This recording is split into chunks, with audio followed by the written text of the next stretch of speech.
സംസ്ഥാനത്തെ സർക്കാർ medical college ഡോക്ടർമാർ അനിശ്ചിതകാല സമരത്തിലേക്ക്. അടിയന്തര ചികിത്സ ഒഴികെയുള്ളവയും അധ്യാപനവും ബഹിഷ്കരിക്കും. ജനുവരി 22 മുതൽ സമരം ആരംഭിക്കും. കൂടുതൽ വിവരങ്ങളുമായി ദേവിക ചേരുകയാണ്. ദേവിക, ഈ മെഡിക്കൽ കോളേജ് ഡോക്ടർമാർ കഴിഞ്ഞ ആഴ്ച ഇതുപോലെ സമരത്തിലേക്ക് കടക്കുന്നു എന്നൊക്കെ പറഞ്ഞതാണ്. എന്നിട്ട് പിന്നെ മന്ത്രിതല ചർച്ചയൊക്കെ ഉണ്ടായി. അത് പരിഹരിച്ചു എന്ന തരത്തിലാണല്ലോ കാര്യങ്ങൾ പറഞ്ഞിരുന്നത്. ഇപ്പോൾ വീണ്ടും സമരത്തിലേക്ക് പോവുകയാണോ?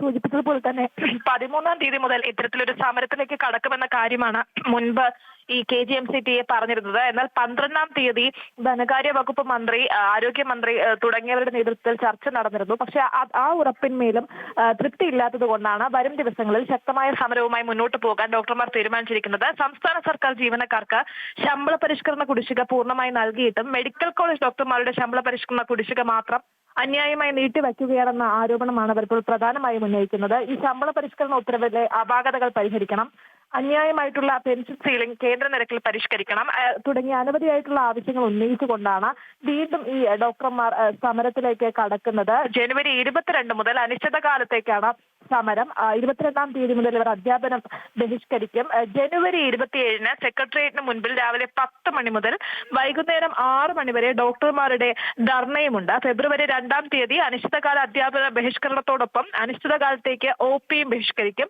ഫെബ്രുവരി 9-ാം തീയതി അനിശ്ചിതകാല അധ്യാപനം OP ബഹിഷ്കരണത്തോടൊപ്പം അടിയന്തരമല്ലാത്ത ശസ്ത്രക്രിയകളും ഇവർ അവസാനിപ്പിക്കും. എന്നാൽ ആവശ്യാരോഗ്യ സേവനങ്ങളായ casualty, labour room, ICU, IP ചികിത്സ, മറ്റ് അടിയന്തര ചികിത്സകൾ, അടിയന്തരമായിട്ടുള്ള ശസ്ത്രക്രിയകൾ, പോസ്റ്റ്മോർട്ടം പരിശോധന എന്നിവയെല്ലാം ഈ പ്രതിഷേധത്തിൽ നിന്നും ഒഴിവാക്കിയിട്ടുണ്ട്. മായ.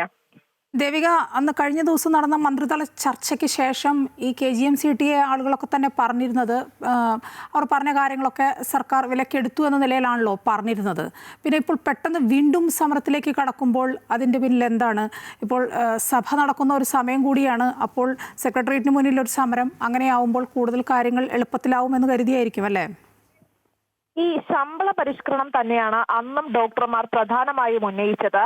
മായ പറഞ്ഞതുപോലെ ഈ ജനുവരി മാസം 12-ാം തീയതി ഒരു ചർച്ച നടന്നിരുന്നു. 13-ാം തീയതി മുതലാണ് ഇത്തരത്തിൽ അനിശ്ചിതകാല സമരത്തിലേക്ക് ഡോക്ടർമാർ കടക്കുമെന്ന പ്രഖ്യാപനം ഉണ്ടായിരുന്നത്. അതിന് മുൻപത്തെ ദിവസമാണ് ഇത്തരത്തിൽ ധനകാര്യമന്ത്രിയും ആരോഗ്യമന്ത്രിയും ഒത്തുചേർന്ന് ഇവരുടെ ഒരു ചർച്ചയ്ക്ക് ഇവരെ വിളിക്കുന്നത്. അതിൽ ഈ ശമ്പളക്കുറവ് പരിഹരിക്കാമെന്നും ശമ്പള പരിഷ്കരണ കുടിശ്ശിക നൽകുന്നത് പരിഗണിക്കാമെന്നും ഉറപ്പ് നൽകിയിരുന്നു. ഈ ഉറപ്പിന്റെ വെളിച്ചത്തിലാണ് സംഘടന സമരം നീട്ടിവെച്ചത്.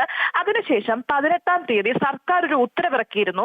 ഈ പ്രവേശന തസ്തികയിൽ ഉണ്ടായിരുന്ന ശമ്പളക്കുറവ് ഭാഗികമായി മാത്രം പരിഗണിച്ചുകൊണ്ടുള്ള ഒരു അലവൻസ് ആണ് ഈ ഉത്തരവിന്മേൽ നൽകിയത് എന്ന ആരോപണമാണ് നിലവിൽ ഡോക്ടർമാർ ഉന്നയിക്കുന്നത്. അതുകൊണ്ട് തന്നെ ഇനി ഇവർ ഉന്നയിച്ചിട്ടുള്ള ശരിയായിട്ടുള്ള ആവശ്യങ്ങൾ അംഗീകരിക്കും വരെ സമരം തുടരാൻ തന്നെയാണ് ഡോക്ടർമാരുടെ തീരുമാനം. മായ.